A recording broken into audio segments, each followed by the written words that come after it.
இருந்தாலும் இந்த இஸ்லாமிய மார்க்கத்தில் இபாதத் என்று ஏதாவது ஒன்றை நாம் செய்வதாக இருந்தால் அந்த இபாதத் அல்லாஹ்வும் அவனுடைய தூதரும் சொன்ன மாதிரி இருக்கணும். அப்படி இருந்தால்தான் அது அல்லாஹ்விடத்தில் ஏற்றுக்கொள்ளப்படும்.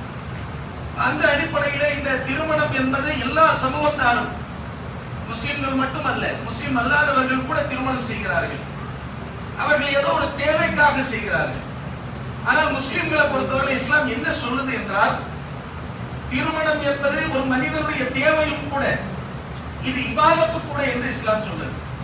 அதனாலதான் திருமண சபைகளை நீங்க பார்த்திருப்பீங்க, ஆரம்பமாக ஓதக்கூடிய விஷயங்கள்ல ஒரு துவா ஓதுவாங்க, அந்நிக்காஹு மின் சுன்னதி என்று திருமண சபையை ஆரம்பிப்பார்கள். அதுக்கு அர்த்தம் என்ன தெரியுமா? நபிகள் நாயகம் ஸல்லல்லாஹு அலைஹி வஸல்லம் அவர்கள் சொன்னார்கள், திருமணம் என்பது என்னுடைய வழிமுறை என்று சொன்னார்கள். அவர்களுடைய வழிமுறையில நம்ம செய்யற